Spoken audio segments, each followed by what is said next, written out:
할렐루야. 하나님께 영광 돌립니다. 여러분 모두를 축복합니다.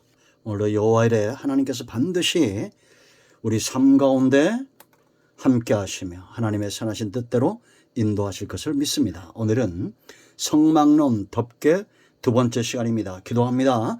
영광과 감사와 존귀를 하나님께 올려드립니다. 온 마음으로 하나님을 사랑합니다. 성막론의 말씀들이 열려져서 우리의 몸과 마음이 온전히 하나님 앞에 속한 백성이 되게 하시고 하나님 중심, 성전 중심의 삶을 살고 이 시대에 왕같은 제사장으로 맡겨진 바 사명을 감당하는 은혜가 있게 하옵소서. 종을 낮추시고 겸손하게 하시고 오직 말씀에 도구만 되기를 원합니다. 하나님의 지혜와 능력으로 이 말씀의 깊은 것들을 열어주시고 영상을 통해서 말씀을 사모하고 치유를 사모하고 은혜를 사모하는 모든 주의 백성들이 이 말씀을 들을 때 회복되어지는 귀한 시간 되기를 원합니다. 하나님 홀로 영광을 받으셔서 예수님의 이름으로 사모하며 기도합니다. 아멘. 할렐루야. 말씀은 출애굽기 20장 1절로 14절입니다. 묵상해 보시고요.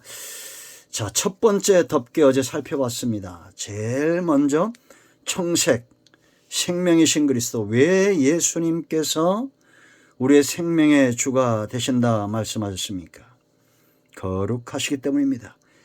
예수님의 거룩한 청결한 속성을 그대로 보여줍니다. 생명과 거룩은 직결되는 겁니다. 죄가 들어옴으로 사망이 왕노릇한 겁니다. 죄를 짓는 자마다 죄의 종이고 결국은 사망에 이르게 되죠. 의의 종이 되어 영생에 이르게 되는데 예수님을 믿음으로 가능하다라는 겁니다.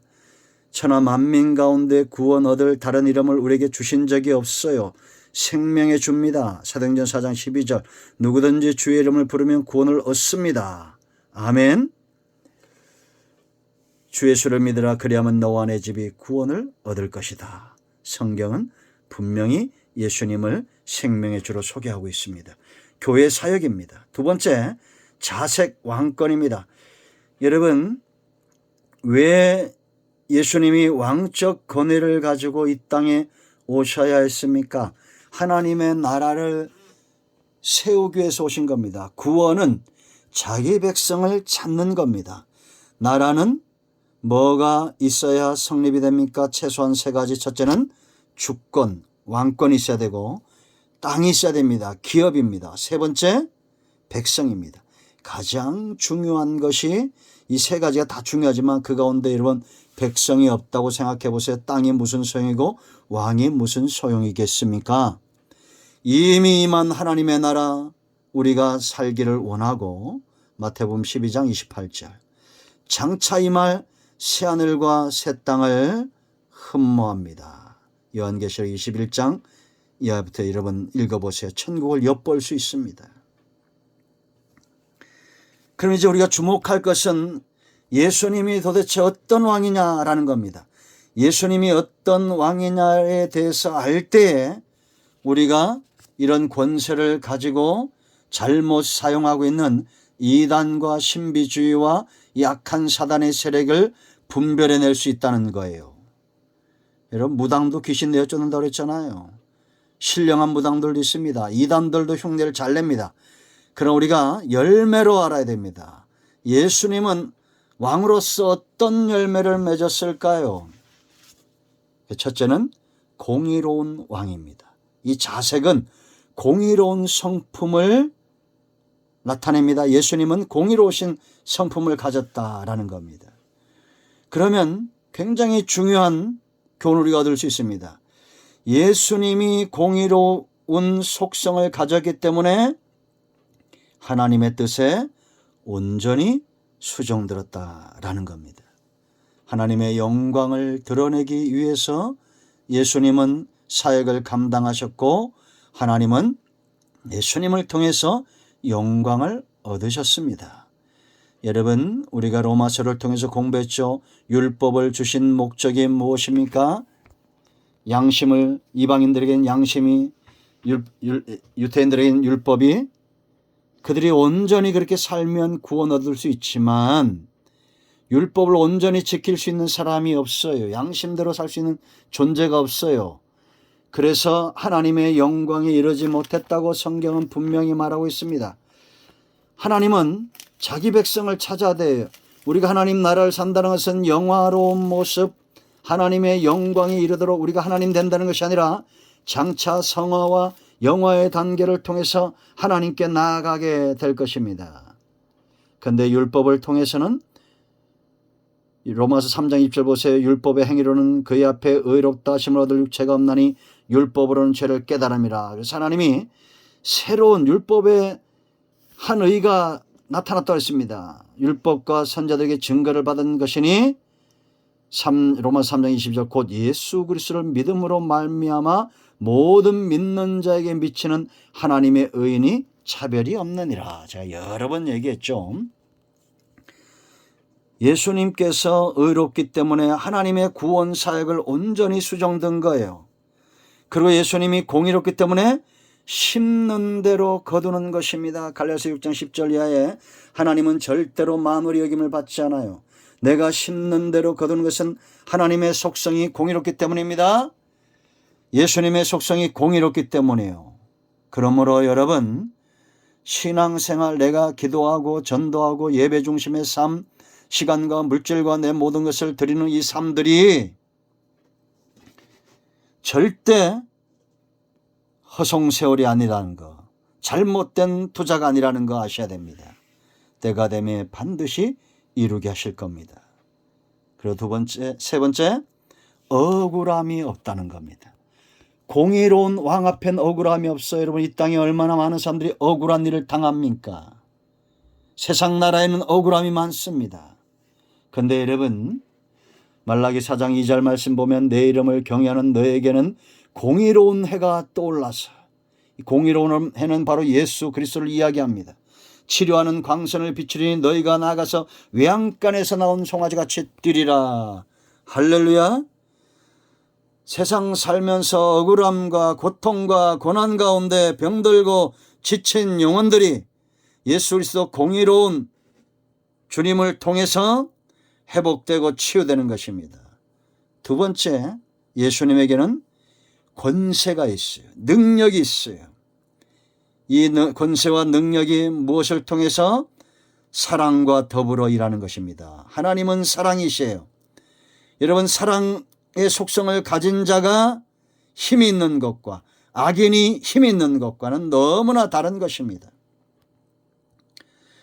제가 여러 번 얘기했죠. 마태복음 12장 28절에 사단의 권세를 제압하고 하나님의 나라가 너희 가운데 임하였다라고 분명히 말하고 있어요. 성령이, 내가 성령을 힘입어 귀신을 내어 쫓는 것이면 하나님의 나라가 너희 가운데 임하였다.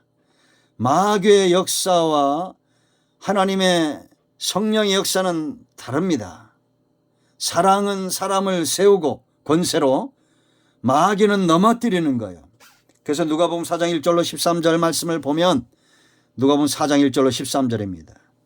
사람이 미혹되기 쉬운 세 가지, 아담이 미혹되었던 그것 그대로 사탄은 아담 때부터 인류 역사 가운데 예수님에게까지 똑같은 방법으로 미혹을 합니다. 첫째는 육성을 자극하죠. 줄인 걸 알았어요. 이 돌들을 명해서 떡이 되라고 말합니다. 그때 예수님이 뭐라 말씀하셨어요? 사람이 떡으로만 사는 것이 아니다라는 겁니다. 신명기 8장의 약속의 말씀이죠. 우리는 육성의 만족, 이 육의 만족을 위해 사는 존재가 아니에요. 하나님의 입에서 나오는 말씀으로 인하여 사는 존재입니다. 아멘. 두 번째, 천하 만국을 보여주고 절하게 합니다. 명예욕, 권력욕, 지금 온 세상에 이거에 노예된 자들이 많죠. 그래도 주님이 뭐라 말씀하십니까? 주 너의 하나님만 경배하고 그를 섬기라라고 말합니다. 우리도 이런 육성과 명예와 권력욕을 하나님 중심의 삶으로 물리쳐야 됩니다. 이럴 때 권세가 사용되어지는 거예요. 세 번째는 성전 꼭대기 올려 뛰어내리게 합니다. 네가 뛰어내리면, 네가 하나님의 아들이면 네 발이 상하지 않게 할 거라는 거예요. 하나님이 주 너의 하나님을 시험치 말라는 겁니다. 여러분, 우리는 내 뜻대로 하나님을 움직이는 것이 아니라 내가 하나님의 뜻대로 움직일 줄 알아야 됩니다. 예수님은 이처럼 사단의 미혹에서 주어진 권세로 사탄을 제압하고 하나님의 나라를 세우신 겁니다. 사랑의 역사는 성령의 역사며 성령의 역사는 사람들을 세우고 나라를 세웁니다. 세 번째, 이 왕은 다윗의 후손의 유일한 혈통이에요. 마태복음 1장 1절, 아브라함과 다윗의 자손 예수 그리스도의 세계 나라를 이야기하는 겁니다. 그러므로 그 누구도 아브라함의 후손으로 다윗의 후손으로 왔다고 하면 거짓말쟁이입니다. 오직 언약을 이행하시는 분은 예수님밖에 없어요. 그래서 이사야 9장 7절에 그 정사와 평강이 더함이 무궁하며 왕권을 말합니다. 또 다윗의 왕자와 그의 나라에 군림하여 그 나라를 굳게 세우고 지금 이후로 영원히 정의와 공의로 그것을 보존하실 것이라. 만군의 여호와의 열심히 이를 이루시리라. 아멘. 성경은 한 단어로 여호와 열심이라고 그랬죠. 하나님께서 열심을 내시며 이제 예수님 독생자 예수님을 세상에 보내사 다윗의 왕자에 앉게 하시고 정의와 공의로 보존하시는 하나님의 나라를 세워가신다라는 겁니다. 이제 교회는, 저와 여러분은 어떤 권세를 가져야 하고 사모해야 됩니까? 예수님에게 있었던 이 권세,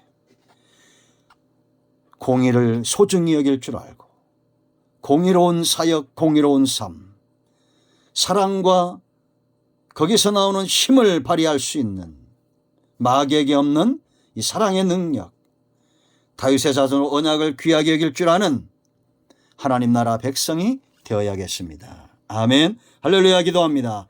예수님의 이름을 의지하여 기도합니다. 이 말씀대로 되게 하여 주시옵소서. 우리에게 주어진 예수 그리스도 이름의 능력과 권세로 하나님의 나라를 세워가고 공의로운 사역을 감당하며 언약의 후손다운 삶을 살게 하옵소서. 예수님의 이름으로 사모하며 축복하며 취하며 기도합니다. 아멘. 할렐루야. 응답되었습니다. 이런 모두를 축복합니다. 아멘.